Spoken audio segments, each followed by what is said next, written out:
หืมจ้า Happy birthday to you จ้า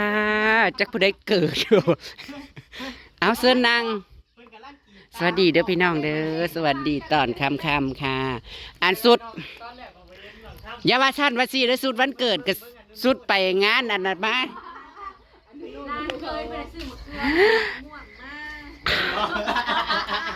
อิลีดอลิศน้อยสวัสดีค่ะโอ้ยมาอีกเลยเป็นหมูเป็นม้าแล้วยังอีกเลยน้องทำเอาดึงอ้างเอาไปจุกเด้อสวัสดีค่ะสวัสดีค่ะโอ้ยอันนี้คือมานางถากินนั้นวันเกิดบ่จ้ายังบ่เริ่มบ่ใส่นางเอกเด้ใส่บ่ทันเสด็จยังบ่ทันคลอดบ่จักแม่เบ่งออกมาเบ่งออกมาวันเกิดลูกสาวล่ะมันเกิดลูกสาวหล่าของคุณยายนะคะมื้อนี้แต่งองค์ทรงเครื่องอยู่ในปุ๊บปี๊บเบิ่งมาเบิ่งเค้กก็เอามามันบละลายก่อนละบ่เค้กแบบไผเฮ็ดให้นั่นนี่นะหูบหยังภูเขาบ่น้องทำฮะหูบหยังสวัสดีครับใช้แม่เจี๊ยบเจ้าดิหูบหยังอันนี้นะทอง 99.9ภูเขา สีชมพู มันขาดอีหยังบ่จักอย่างบ่จักคือมี2ไข่เราทำเนาะภูเขายังมันคือบ่มีอันน่ะบ่มีต้นไม้เนาะภูเขาหัวโลนครบกี่ขวบคะอุ้ย50 ปีแล้วยังได้วันเกิดอยู่เนาะสู่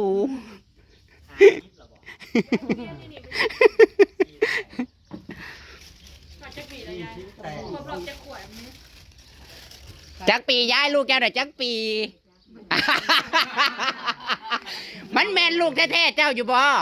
หรือว่าเจ้าเก็บมาเลี้ยงเขาชื่อวันเกิดเขาเขาว่าเขาอันนั้นขึ้นมาเองแล้วเนาะมันได้ยากเขากำหนดขึ้นมาเองเขาเลยเนาะ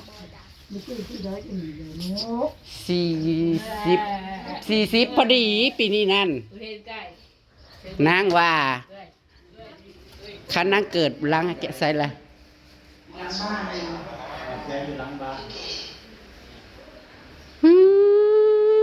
Happy birthday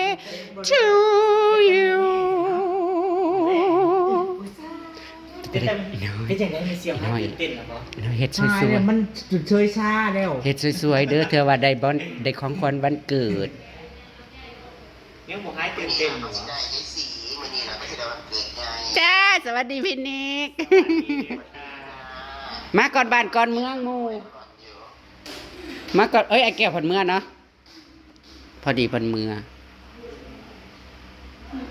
ไผไอ้แก้วเราอยู่บ่อยู่นึกว่าเราขึ้นเลยสันดอกเชื่อว่าวันอาทิตย์เราจะไปนั่งในน้ำกันอยู่เลยช่องทุก3 ทุ่มเหรอหากว่าวันอาทิตย์เราสิเมืออยู่วันเกิดเจ้ากันบ่เอาสวยลายอาบอยู่น้ำนะแต่งหน้าสวยๆน่ะอาบอยู่บ่น้ำนะเอามึงว่ามันอ่านมึงหรือบ่แน่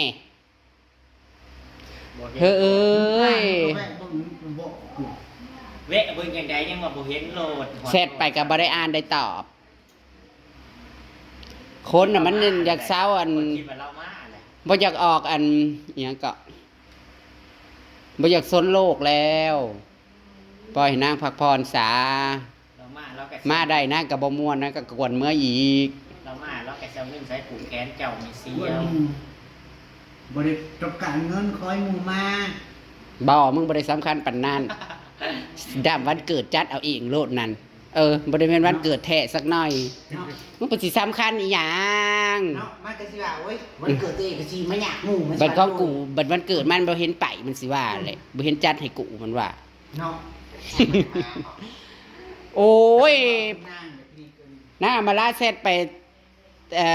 แต่มื้อใดเมื่อวานยังบ่ทันได้อ่านเท่าบัดนี้ยังเมื่อยกูโทรไปมื้อวานมื้อซื่นเนาะ เมื่อยปะส่วนไปหันไปนี่กับบ่อืมอืมจะความวันเกิดต้องสวยต้องเป๊ะ จะแต่งสวยแหละ โอ้ยโอ้ยลังอีน้อยลังมันสะอาดสะอาดเด้อ โอ้ สับ พูด ไม่โทรไม่หน่อย โอ้ยผู้เด้อพระสิเฮ็ดเป็นคันบาบาเสือขาน้อยยอมเด้อจ้าผมตัวเองยังบ่เคยเฮ็ดเอาเฮ็ดเอาเองเลยเฮ้ยเฮ็ดให้มันสวยๆเอ๊ะแท็กซี่เฮ็ดอีหยังมึงอย่าแนมหากูยอมเด้อคันบ่ให้บ่เสียมึงเฮ็ดให้ เหตุผมเนี่ยว่าซาอยู่บ่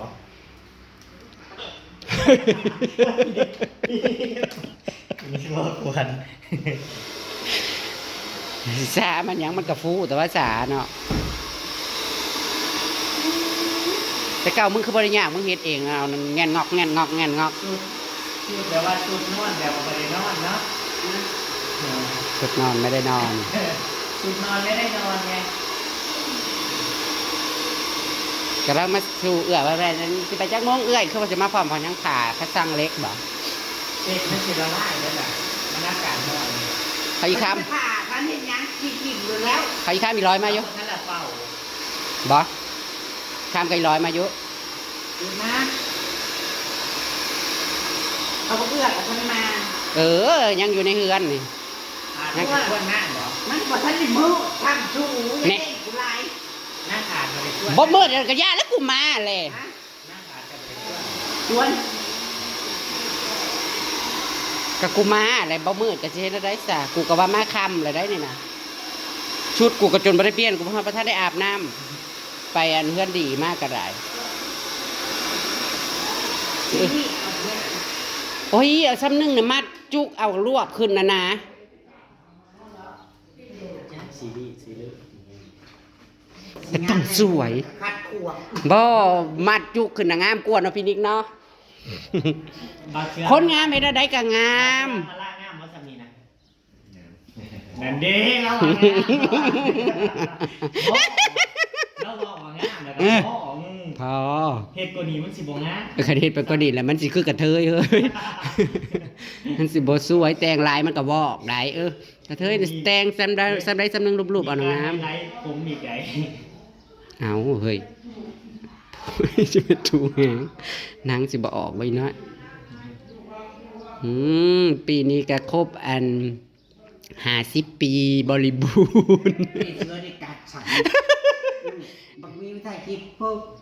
รบรอบ40อยู่กับ50โอ้ยได้ครบปาก โอ้ยปีนี้นางมีวันเกิดค่ะนางซีคือสิบ่มีวันเกิดปีนี้ ตัวน่ะเปลี่ยนเบ้าลวงหน้าเลย เอาเปล่าล่วงหน้ากับว่าบ่ได้กินได้จัดถึงสิมาจัดที่คอกหมูบ่คะ อยากได้นี่อยู่ในที่เอามาจากไหน ฮะ ที่น้ำกะโหลกใช่ไหม อันนี้ สั่งอะ สั่งในแหละ ออนไลน์ ออนไลน์ สั่งออนไลน์ค่ะให้นางแต่งองค์ทรงเครื่องให้มันแล้วสักก่อนค่ะ สั่งมาสอง แต่งไปกัดนางไป ฮะ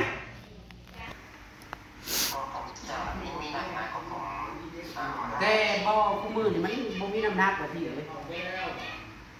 เอามือนี่บ่ยิบเอาเลยบ่กันดีสวด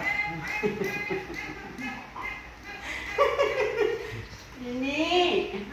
มือยิบเอาเลยนะมึงบ่เคยกูเห็นแบล็กเปิดร้านบ่ป้อเรื่องนั้นนี่นะม่วนคือบ่ กะ ไม่ชอบไม่ชอบเด็ก ตอนเวลาเปิดร้านนานๆมันเป็นลูกค้าที่มาสระหัวทุกวัน ที่มาซานี่คือปวดหัวค่ะมาให้นางนวดหัวให้จ้า ของบ่อจองตน เจ้าบาทนั่นชั่วโมงนึงพี่ ของบ่อจองตัวนั่งเถาแต่มือวาดนี่พุ่น เอานางนวดให้ เกาน่ะสวยนี่ว่ามีเนี่ยมึงถือไปดิ นี่กระเบนสิเรียกกระโบงมันเป็นกระหมอยนี่ เป็นพี่อ๋อ ไอ้ขามือจับมันกระดาษมือตัวนั้นพี่นี่โอ้เอามือจับซาปากว่า อันนี้ก็มันบ่แหลม แล้วก็มีส่วนแล้วก็ตัก บ่กัดคือเนาะ เป็นตรงๆยิงเป็นตรงๆนั่นแหละรูดไปแค่มันสุดปลายเลย เอาลงไปลายนี่ มันจะตายสิมาลูกไม่ได้ ทั้งสันหลัง เอาลงไปลาย ดีตั้งที่ เรา เรา ผิ ผิ ด ด เองเราที่หลังเนี่ยเราไปทางหลังเนี่ยมันตรงทั้งสี่นะ เอาแต่ทางหล้างมันตุ่มทางหนังมัน อันนี้นะก็ดี คือบ่ให้น้องเมยหัน ไปด่าพ่อมันได้หรอ ไปหนีภูนั่งซะ ถ้าลงกับพัดทางโอ้ยตกเลยเฮ้ยซื้อกี่ดีอยู่ไม่ถูกซื้อเกอเด้ออยู่เอาลงมา ยิงมันได้ไงด่ามันไล่ เออเป็นพ่อมาลุ่มมาลุ่ยคือกูนี่อามาลา เศร้าผมว่าเศร้าจะขึ้นเหรอ กูบ่ได้เคยรีดโกงกูเฮ็ดบ่เป็นจ้ะ อันนี้เศร้าเป็นมันฆ่าจะนั้นผัวนี่ อยากได้บ่เนี่ย นี่นายสิเป็นกระเทยนะ พอเป็นกระเทยที่บ่เป็นเลยจ้าเรื่องแบบนี้มันเนี่ยว่ามันก็แปลกพอแล้ว ใส่หมวกปกให้ในใจ แม่ตะกี้ นะโอ้จะมันไง ตะกี้น่ะหัวโปกก็ซ้ำบ้าใส่จ้ะแต่ว่ากูมือนี่ก็บ่ได้ยากหรอกจ้าลูก มันก็พยายามไปยิง ถ้าแต่กูว่าทำได้ มันได้ยากจ้า เป็นผู้หญิงอย่าหยุดสวย ถ้าหยุดสวยจะไม่มีผัว ตอกน้ำแน่มันยาวโหดมันหักซ้ายเนี่ยอย่ามาแน่อย่าพี่อย่าให้ซานสูนนะ การพัดลมออกอีกแล้ว น้ำฮ้อนเฮ้ย เปิดแอร์ทำไม ใช้ความคิดฟรี พิษทำให้ว่าติดแอร์ใส่หมองนี่ตัวใหญ่เกิน ถ้า ทางก็ไม่ได้หลายมีขาสลับผูกดอก เนาะกะปิก็ไม่มีพวกว่าร่มบุญเรื่องเลย อืม ตอนนี้นะ จ้ะ สายดอก โบเข้าไปจ้ะ จุกล่ะ หนีบเข้าไปหนีบเข้าไปเฮ็ดให้นางสวยๆเด้อมือนี้เด้อมือนี้มือสำคัญไดต้องสวยต้องเด่นนะเสื้อผ้าหน้าผม เสื้อผ้าหน้าผมต้องเป๊ะนะ วันนี้น่ะ ถ้าถามที่ว่าจะใส่เสร็จอย่างนี้เข้ามาจะสี ปลาตัด อัมมาลาใส่สูตรลาตรีสีแดงหันเด้อราชนีอย่างท้องทุ่งนั่นไปเป่าเค้ก เต้นตู่ธรรมดาเรียบใช้สินขาด ใส่ใส่เสือซ้ายเดียวสีเหลืองแล้วก็ผ่าทุงพื้นนะครับบ่ยั่งอยู่บ่พี่คือฟ้าคือบ่ใส่สูตรนั้นสูตรหากินนั่น เอาออกมาประมูลเดี๋ยวเราจะเลยเอาประมูลก่อน ป้าถ้าแม่นว่าประมูลก็คือสิมีคนเอาอยู่ สวย แต่ เลยนะ แต่งหน้าสวยนะมันดีนะแต่เคยเห็นนะ ไม่มีอะไรจะ เฮ้ย ไม่มีอะไรจะย่องเลย ตั้งแต่เคยเห็นมานี่ ที่ผ่านมานี่ไม่สวยใช่ไหมพี่ ปกติถ้าจะมาแต่งหน้าอย่างสีสไตล์นี้ หนังเขียนดูสีแต่งอยู่ที่นี่ อันน่ะใส่กันสาดอยู่วะ เปิดปากกันได้คมมากเลยวันนี้ นางเสียไปจีบเนาะนางเสียไปจัดเอง มันจะเป็นจริง ไปจัดนะ ไม่งั้นว่างานมันยังจะปิดเดี๋ยวมันจะเป็นเรื่องดี ย่อมแน่มาได้นะ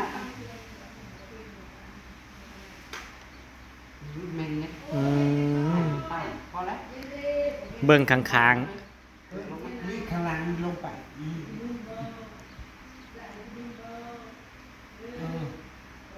เรื่องนั้น จอมควันนะพอเป็นแปดจอมควันผู้บอกนี่นะ ๆสิบ บ่ได้ลายหัวนะ สิบชีวิต 80 คูณ ลูก จ้าโซนๆกันอยู่พี่เลยเด็กเพื่อน เพราะว่าเขามาโชว์มาแล้วเนาะ เขาเด็กเพื่อนหลิงไม้ เป็นทั้งผัวได้เป็นทั้งเมียเลยคืออย่างมีชีวิตเดียว คุ้มอยู่ในร้านเนาะ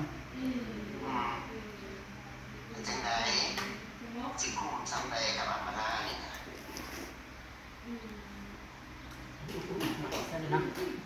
อืม ที่จริงนะพวกมันก็ยังโลกอยู่นะแต่ว่ามันแรงค่ะแรงค่ะ บออัมมาล่านางบอกบำรุงดิ เพราะว่ามันก็รีดดูแล้วเด้ ถ้านางบำรุงอ่ะผมมันสีมีน้ำหนัก รีดแล้วก็เคยหมักผมเป็นวันนี้ก็เคยแบบว่าใส่ทรีทเมนต์แบบวันนี้เคย ใช่แต่หน้าม่วงจ้า ฉะมักชุโรคอยู่เนี่ยเวลาสะเสพน้ำมันมะพร้าว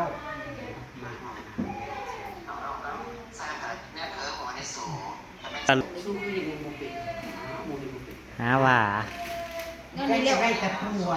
ก้อยกันซ้ำเฮาแล้วเนี่ยแล้ว ได้ผัวอยู่กับคนได้ ช้อนใส่จนขายังรีดให้เราบ่ได้แล้วเราได้ ก็ ก็ รี รี บ ด ผมจะทำได้ผัวก็ได้ คนในแค่คันเราใส่ถุงนะ คือบ่เข่าล่าอันผูกกระจบอืม มันเกิดข่าวร้านเขาเลิกจะพ้องเป็นช่างเนาะ สร้างก็ได้แล้ว อ่ะ เฮ็ดเองมัน เป็นสร้างแต่มันเฮ็ดเองวัฒนัดกับเขาล้านเฮ็ดหนาเฮ็ดผมผุนน่าจะไปเฮ็ดวิศวะออกมา สวยเลยรวยมากเฮ็ดงามอีหลีดอกคูณ ก็เลี้ยงเตาเฟือง มาก่อนก็ได้นางหนาได้มาก่อนได้กินก้อนนี่นางหัวโตโลดเขาบ่ให้ออกเงินดอกเขาเบ็ดเสร็จแล้วนี่นั่นคนเด็กเสิร์ฟบ้าหั่นนะคือเฒ่าเสิร์ฟ เด็กเสิร์ฟหรือเฒ่าเสิร์ฟเดี๋ยวพี่น้องจังติดตามคลิปหน้าก็แล้วกันจ้ามันนี่ก็มาเสิร์ฟฮอดก่อนหมู่นะคะ มากำลังใส่ลีดผมหัวใหม่ไปอยู่น้อยนึงค่ะเดี๋ยวติดตามคลิปหน้าก็แล้วกันนะพี่น้องเดี๋ยวแขกมานะคะ สวัสดีค่ะ สวัสดีค่ะ